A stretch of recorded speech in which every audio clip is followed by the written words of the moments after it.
Hey everyone, कैसे हैं friends. मैं उम्मीद कर रही हूँ आप सब बहुत अच्छे होंगे। फ्रेंड्स, आप सभी को पता होगा कि बिहार दरोगा का जो एग्ज़ाम है उसका जो एक्सपेक्टेड डेट है वो 18/1/2026 एंड 21/1/2026 है। तो अब ये मान के हम चल सकते हैं कि आपका जो एग्ज़ाम में जो मंथ बाकी है, लगभग 2.5 महीना बाकी है। लगभग 2.5 मंथ आपके पास समय है। तो इस समय में आप अगर बहुत सारे मटेरियल लेके बैठेंगे, बहुत सारी बुक लेके बैठेंगे, एनसीईआरटी सार संग्रह, एनसीईआरटी क्विक बुक सबको ख़त्म करना एक बिगिनर के लिए इज़ वेरी चैलेंजिंग है। तो इसलिए फ्रेंड्स, आपको मैं ये सजेस्ट करूँगी, बाकी आप एज यू विश, आप मानो ना मानो, इट्स योर चॉइस। बट मुझे जहाँ तक समझ में आई अभी तक बात, जहाँ तक मैंने जो प्रिपरेशन किए हैं, जहाँ तक मुझे अनुभव है, तो मुझे ये समझ में आया कि आपके लिए इतने कम समय में इधर उधर भटकने से बेहतर है कि आप एक घटना चक्र को जीएस के लिए एक one of the best source मान सकते हैं। अदरवाइज आप चाहो तो कुछ भी फॉलो कर सकते हैं, इट्स योर चॉइस। लेकिन मैं घटना चक्र को ही फॉलो के लिए क्यों कह रही हूँ, क्योंकि फ्रेंड्स आए दिन घटना चक्र से जो आप देख रहे हैं ना, जो इम्पॉर्टेंट जो फैक्ट्स देख रहे हैं, ये सब जो आपको दिख रहा है ना, ये सब जो इम्पॉर्टेंट फैक्ट्स, इसी सब से घुमा फिरा के क्वेश्चन थोड़े से ट्विस्ट करके बनाए जाते हैं। अगर फ्रेंड्स आप एक कोई सोर्स को फॉलो करेंगे ना, तो आप इसे 4 टाइम्स रिवीजन कर सकते हैं, कम से कम 3 टाइम्स रिवीजन कर सकते हैं।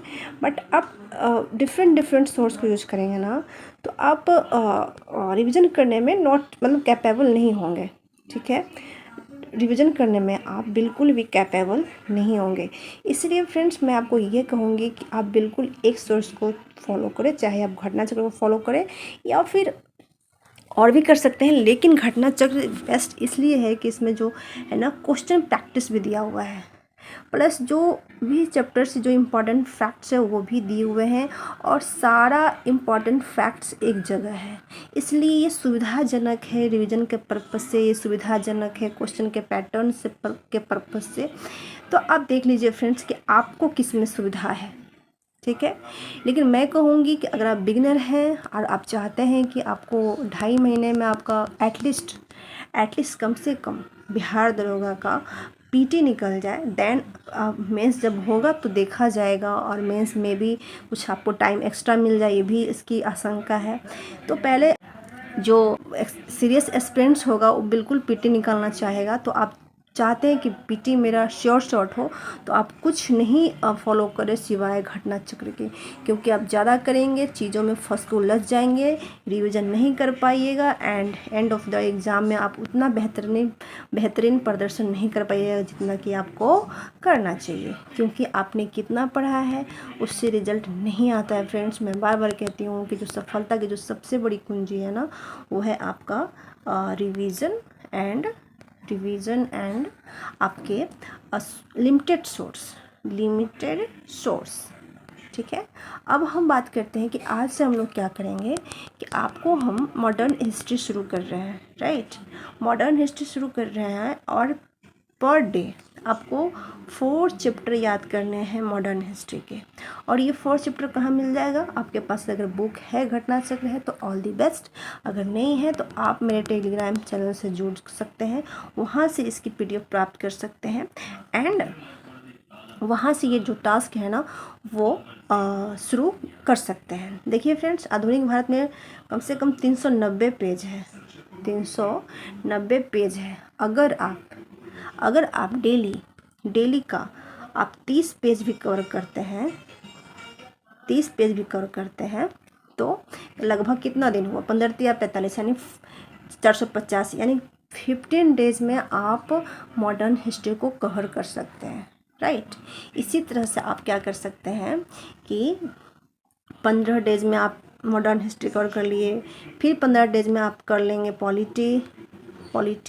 ठीक है, फिर 15 डेज में कर लेंगे आप ज्योग्राफी, फिर 15 डेज में कर लेंगे आप साइंस, और फिर 15 डेज में कर लेंगे आप करेंट अफेयर। ठीक है। 15 15 30, 15 13 45, 15 चौका 60, 15 पचे 75, है ना। आपके पास समय भी करीब करीब कितना है, 2.5 मंथ का समय भी शेष बचा हुआ है। तो ये रही मेरी कुछ स्ट्रैटेजी कि आप ऐसे कर सकते हैं, आप बिल्कुल कर सकते हैं। थोड़ी आपको एफर्ट ज़्यादा लगाना पड़ेगा, लेकिन ये डूएबल है, ये किया जा सकता है अगर आप एक सीरियस स्टूडेंट हैं तो। अगर आप अपने लक्ष्य के प्रति बिल्कुल भी फोकस्ड हैं, आपको एकदम हर हाल में अपना जो रोल नंबर है आपको पीटी के पीडीएफ में चाहिए, देन ये आपको करना ही पड़ेगा फ्रेंड्स, इसके सिवाय कोई रास्ता नहीं है। अब हम बात करते हैं, आते हैं टू द पॉइंट, बात करते हैं कि आखिर हम यहाँ करने क्या वाले हैं। फ्रेंड्स, जो बिगनर होते हैं ना, उन्हें नहीं समझ में आती है कौन सी फैक्टर को याद करना है, कौन सी फैक्टर को छोड़ देना है। तो मैं आपको यहाँ पे वही बताऊंगी कि आपको कौन कौन से फैक्ट याद करने हैं और कैसे याद करने हैं और कितना याद करना है। तो पर डे आपको 4 चैप्टर याद करना है। 4 चैप्टर, या तो कह लूँ आपको 30 पेज, इसके 30 पेज याद करने हैं। और उसको याद करने के बाद आपको क्या करना है, उसके जो क्वेश्चन है उसको आपको प्रैक्टिस भी करने हैं। एंड नेक्स्ट डे मैं आपसे उससे रिलेटेड क्वेश्चन पूछूंगी, आपको उसके आंसर कमेंट सेक्शन में, कमेंट बॉक्स में देना है, राइट। तो अब हम चलते हैं, देखते हैं फ्रेंड्स कि इसमें से कौन सा जो फैक्ट आपको याद करने हैं एंड कौन सा फैक्ट आपको याद नहीं करने हैं। देखिए, ये है आधुनिक भारतीय इतिहास। इससे क्वेश्चन, मतलब ऐसा कोई एग्ज़ाम नहीं है जिससे ये क्वेश्चन जिससे पूछा नहीं जाता है। यूरोपीय कंपनी का आगमन, है ना, जब हमारा वो कंट्री था उसमें कैसे कैसे कौन कौन से देश का आना हुआ, ये जब हम चैप्टर पढ़ते हैं ना तो समझ में आता है कि कौन पहले ब्रिटिश आए, पहले कौन आए, पहले ब्रिटिश आए कि पहले पुर्तगाल आए या फिर कोई पहले डच आए। तो ये सारी चीज़ें इसमें देखने को मिलता है। तो चलिए फ्रेंड्स, अब हम थोड़ा देखते हैं इसमें कौन कौन से फैक्ट्स आपको याद करने हैं। देखिए, कह रहा है फ्रेंड्स कि वास्को डी गामा गुजराती पथ प्रदर्शक अहमद इन मजीद की सहायता से भारत के पश्चिमी तट पर स्थित बंदरगाह कालीकट पर इतना को पहुंचा। ये बहुत पूछा जाता है एग्जाम में कि कहाँ पे पहुंचा सबसे पहले वास्को डी गामा, ये कहाँ पे पहुंचा, कालीकट पे पहुंचा। ये भी पूछा जाता है कब पहुंचा, तो 1498 में पहुंचा। इस तरह के क्वेश्चन बहुत पूछे जाते हैं। एंड जो नेक्स्ट है वो पूछा जाता है कि सबसे पहले समुद्री मार्ग की खोज किसने किया। तो आपको ये याद ही कर लेना है। और उसका स्वागत पहले कौन किया, शासक जमोरिन ने किया। ये तो याद करने वाली बात है फ्रेंड्स, आपको याद करना ही पड़ेगा, ठीक है। ये पूछा जाता है कि वास्को डी गामा जब आया तो उसको कितना गुना मुनाफा हुआ। ये भी पूछा जाता है कि जब वास्को डी गामा भारत आया था तो उसे कितना गुना मुनाफा हुआ। ये पॉइंट भी इम्पॉर्टेंट है, देखिए 60 गुना मुनाफा हुआ, ठीक है। ये चीज़ आपको एकदम दिमाग में बैठा लेना है। अब हम आगे बात करते हैं, आगे क्या लिखता है। आगे लिखता है कि देखिए, अल्मीडा के बाद ये भी पूछता है कि कौन से ये गवर्नर आया। तो कौन सा गवर्नर आया, अल्फांसो द अल्बुकर्क है, वो है। पूछा जाता है कि भारत का जो खोज किसने किया, वास्को डी गामा ने किया। उसी प्रकार अमेरिका की खोज किसने किया, तो कोलंबस ने किया, ठीक है। फिर पूछा जाता है कि ऑस्ट्रेलिया की खोज किसने किया, तो कैप्टन कुक ने किया। एंड उसी तरह से तस्मानिया का तस्मान ने न्यूजीलैंड एंड तस्मानिया दोनों का खोज किया। तो ये सारे फैक्ट्स आपको याद करने होंगे। एंड जो नेक्स्ट पूछा जाता है हमेशा, कि वो पूछा जाता है कि भारत में प्रथम दुर्ग किसने स्थापित की, तो वो स्थापित किया अल्बुकर्क ने किया, ठीक है। एंड आपके पास नेक्स्ट आपके पास टाइम है, देन ये सब सारे फैक्ट्स आप याद कर सकते हैं, नहीं तो इसको आप स्किप भी कर सकते हैं। अब हम चलते हैं नेक्स्ट इम्पॉर्टेंट फैक्ट देते हैं। ये बराबर पूछा जाता है कि भारत में जो यूरोपियन कंपनी आए थे उनके एग्जैक्ट क्रम क्या थे, तो वो थे पुर्तगीज, डच, अंग्रेज़, डेन, फ्रांसीसी। तो इसको हम एक ट्रिक के अकॉर्डिंग याद कर सकते हैं, PDEDF, ठीक है। P से हो जाता है पुर्तगीज, D से डच, E से इंग्लिश, D से डेन, F से फ्रांसीसी। तो आप इस ट्रिक से अपने माइंड में रख सकते हैं। चलिए अब हम नेक्स्ट देखते हैं। नेक्स्ट कह रहा है कि सर्वप्रथम पूछा जाता है कि सर्वप्रथम सामुद्रिक व्यापारिक केंद्र किसने स्थापित किए, तो वो किसने किए, पुर्तगालियों ने किए। चूँकि ये थोड़े चालाक थे, वो पहले ही अपने आधिपत्य को स्थापित कर लिए। तो इस तरह से आपको ध्यान रखना है कि सबसे पहले अगर ये आए तो जो सबसे पहले आएगा वही तो सबसे पहले संसाधनों पे वो कब्जा करेगा। तो वो किया किसने किया, वो किया आपका पुर्तगीज ने। अब हम नेक्स्ट वो देखते हैं, फैक्ट्स को देखते हैं जो कि इम्पॉर्टेंट है और बराबर एग्जाम में पूछे जाते हैं। हाँ, जो नेक्स्ट इम्पॉर्टेंट है वो है पूछता है कि बंगाल की खाड़ी को समुद्री लूटपाट के लिए किसने यूज किया, तो वो किया पुर्तगालियों ने किया। ये आपको बहुत अच्छे से याद करें, जिसकी वजह से क्या हुआ ना कि शाहजहाँ को गुस्सा आ गया और इसके कारण क्या किया, इसकी जो पुर्तगाली जो बस्ती थी उसको क्या कर दिया, उसको नष्ट कर दिया। इसको भी आपको दिमाग में रखना ही होगा। हम नेक्स्ट देखते हैं नेक्स्ट में कहता है कि कब जो ये कंपनी है the governor and company of merchant London trading into the East Indies, इसको कब महारानी एलिजाबेथ ने इसको वो परमिशन दिया कि पूर्व के साथ तुम क्या कर सकते हो, व्यापार कर सकते हो। तो कब दी थी वो, दिसंबर 1600 में। इसको आपको दिमाग में रखना है। एंड जो नेक्स्ट है नेक्स्ट बात करते हैं ये पूछा जाता है हमेशा कि ईस्ट इंडिया कंपनी ने कब भारत में अस्थायी कारखाना स्थापित किया और कहाँ किया। कौन सा अंग्रेज अधिकारी था जो पुर्तगालियों को हराया था और कहाँ पे हराया था, ये बहुत बार पूछा जाता है। तो वो कौन सा पुर्तगाली था, थॉमस बेस्ट था। और कहाँ पे हराया था, उसे स्वाली के स्थान पे हराया था। ये बहुत बार पूछे गए हैं। एंड जो नेक्स्ट इम्पॉर्टेंट फैक्ट्स है वो है कि जो इंग्लैंड के सम्राट चार्ल्स द्वितीय है ना, उनका विवाह किससे हुआ था, पुर्तगाल की राजकुमारी कैथरीन से हुआ था। और इसी के ये पे बम्बई को उपहार के रूप में इन्हें दे दिया गया। तो ये भी आपको इम्पोर्टेंट फैक्ट्स को ध्यान में रखना है। अब हम नेक्स्ट बात करते हैं। एंड जो नेक्स्ट इम्पॉर्टेंट है वो पूछा जाता है कि कौन ऐसा गवर्नर जनरल था जिसको औरंगजेब ने क्या कर दिया था, निष्कासित कर दिया था। तो वो था जॉन चाइल्ड, है ना। इसको क्या कर दिया था कि भारत से निष्कासित कर दिया था। एंड जो मोस्ट ये है कर्नाटक का प्रथम युद्ध कब से कब हुआ, ये तो पूछा ही जाता है, आपको बहुत अच्छे से ध्यान रखना है। और क्यों हुआ था, तो इसको ऑस्ट्रिया के उत्तराधिकार के नाम से भी इस युद्ध को जानते हैं।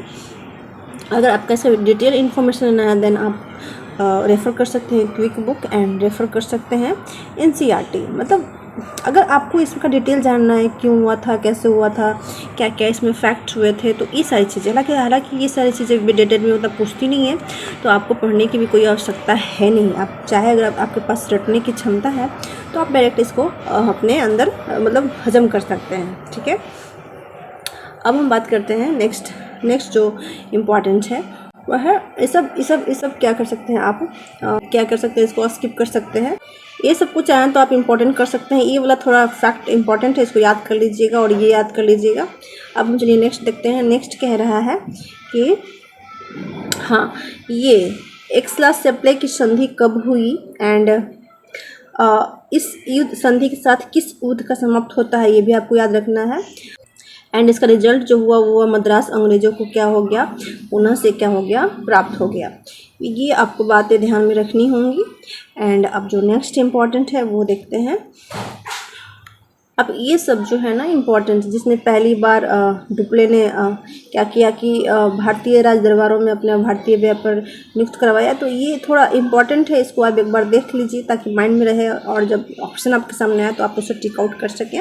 एंड उसी तरह से आपको आगे भी उतना इम्पॉर्टेंट नहीं है, आप चाहें तो इसको देख सकते हैं, अदरवाइज इसको स्किप कर सकते हैं। अब हम आगे बात करते हैं। नेक्स्ट जो है आप चाहें तो एक बार इसको थोड़ा सा रीड कर लीजिएगा, अदरवाइज इसको याद करने की ज़रूरत नहीं, उतना इम्पॉर्टेंट नहीं है। बाकी हाँ, ये इम्पॉर्टेंट फैक्ट्स है कि यूरोपवासियों को सर्वोत्तम सोना और अफीम बिहार से प्राप्त होता है, ये हमेशा पूछा जाता है। एंड अंग्रेजी शासन काल में बिहार अफीम उत्पादन हेतु प्रसिद्ध था, ये भी पूछा जाता है, तो आपको इसको ध्यान में रखना होगा। एंड फिर अगेन ज्ञान के क्रम मैंने आपको पहले ही बताया, PDEDF, इस तरह से आप उसको याद कर सकते हैं, सॉरी, याद कर सकते हैं। अब इसके बेस पे ये सारे क्वेश्चन हैं, आपको अच्छे से एक एक क्वेश्चन आपको देख लेने हैं, एक एक क्वेश्चन, सारे क्वेश्चन एंड सारे जो एक्सप्लेनेशन है डब्बे में, उसके अनुसार से भी आप एक बार देख लेंगे तो आपके लिए वो क्या होगा, सही रहेगा। ठीक है, इसी तरह से आपको क्या करना है, एक दिन में कम से कम 4 चैप्टर को ख़त्म करना है, नहीं तो फिर आप टारगेट बना लीजिए कि एक दिन में क्या करना है, 30 पेज को कंप्लीट करना है। अगर आप 4 लेंगे फ्रेंड्स तो आप कर सकते हैं, कोई बड़ी बात नहीं है। एटलीस्ट अगर डब्बे वाले फैक्ट आपको याद नहीं होते हैं तो आप क्या कर सकते हैं, जो इम्पॉर्टेंट जो क्वेश्चन है, एटलीस्ट क्वेश्चन को आप जरूर याद कर लें और उसके साथ ऑप्शन को भी याद कर लें। एंड जो नेक्स्ट इम्पॉर्टेंट टॉपिक है वो है ईस्ट इंडिया कंपनी और बंगाल के नवाब। ठीक है, ये सारे टॉपिक करने के बाद इसके बाद कहा जाएगा क्षत्रिय राज एवं मैसूर, उसके बाद शायद इम्पॉर्टेंट टॉपिक है गवर्नर जनरल। ये सारे इम्पॉर्टेंट टॉपिक एंड उनके क्वेश्चन से आपको अच्छे से कर लेने हैं। एंड ऐसी डेली टारगेट बेस अगर आप करेंगे तो आप कर लेंगे। और इसी तरह से मैं नेक्स्ट वीडियो में पूछूंगी आपसे कुछ क्वेश्चन इससे रिलेटेड जो आपने याद किए होंगे, आपको बताना है कमेंट सेक्शन में। मैं तो समझूंगी कि आपने किया है, अदरवाइज़ आपने अच्छे से नहीं किया है। तो ये रही मॉडर्न हिस्ट्री, आज से शुरू हो गया। आप इसको कह सकते हैं मेमोरी सीरीज 1 कह सकते हैं आप इसे। तो आप इसको अच्छे से याद कर लीजिएगा। एंड फिर नेक्स्ट आपको इसी तरह से मैं बताऊंगी कि कौन कौन से इंपॉर्टेंट टॉपिक है इसमें। देखिए, इसमें आपको इम्पॉर्टेंट टॉपिक याद कर लेने हैं। बहुत सारे इसमें क्वेश्चन पूछे जाते हैं गवर्नर जनरल से, कौन से समय में, कौन से गवर्नर जनरल के समय में कौन से काम हुए। तो जो ये ब्लैक पॉइंट से हाईलाइटेड किया हुआ है ना, उसको जरूर याद कर लीजिएगा। वो सब सारे इंपॉर्टेंट फैक्ट्स ये हाईलाइट किए हुए हैं, ये आपको मैं रेफरेंस दे रही हूँ। अदरवाइज़ मैं आपसे कल आपको आगे जो 4 पेज है, 4 पेज के बाद फिर नेक्स्ट गाइड करूँगी। देन आपको आगे फिर याद करना होगा एंड आपको अच्छे से क्वेश्चन करना होगा। तो आज के लिए इतना आप 4 पेज कीजिए, 4 चैप्टर कीजिए, 4 चैप्टर या फिर 30 पेज, और अच्छे से कीजिए। और आपने समझ गए होंगे कैसे करना है, कैसे कौन से इंपॉर्टेंट फैक्ट्स को याद करना है और किसको स्किप करना है। मैंने आपके लिए एक गाइडलाइन प्रस्तुत किया। बाकी आपको वीडियो कैसे लगी ज़रूर बताइएगा। उम्मीद करती हूँ आपको वीडियो अच्छी लगी होगी, हेल्पफुल लगी होगी। मैं वीडियो इसलिए बनाई ताकि कुछ बिगिनर्स हैं, उनको नहीं पता कि कौन से फैक्ट्स को याद करना है, कौन से फैक्ट्स को छोड़ना है। इसलिए मैंने सोचा क्यों ना आपको गाइड किया जाए। उम्मीद करती हूँ अच्छी लगी होगी वीडियो। अगर वीडियो अच्छी लगी होगी, हेल्पफुल लगी होगी तो प्लीज़ चैनल को सब्सक्राइब कर लीजिएगा, वीडियो को लाइक कर दीजिएगा। एंड कुछ सुझाव हो तो कमेंट सेक्शन में कमेंट कीजिएगा। एंड आपके कोई साथी हो तो उनके साथ भी शेयर कर दीजिएगा। अगर वो बिगिनर है, उन्हें नहीं समझ में आ रही क्या पढ़ना है, क्या छोड़ना है। और मैं बता दूँ फ्रेंड्स, इसी को आपको 4 to 5 टाइम्स रिविजन करना है। देन आपका जो हिस्ट्री है, ना केवल मॉडर्न हिस्ट्री, बल्कि इसी तरह से history, geography, polity and economics and science, सारे सेक्टर इसी से आपके कंप्लीट हो जाएंगे। बस आपको क्या करना है कि किसी तरह से याद कर लेना है, दैट्स इट। तब तक आप क्या करिए, पढ़ते रहिए, मुस्कुराते रहिए। एंड मिलते हैं किसी नेक्स्ट हेल्पफुल वीडियो में।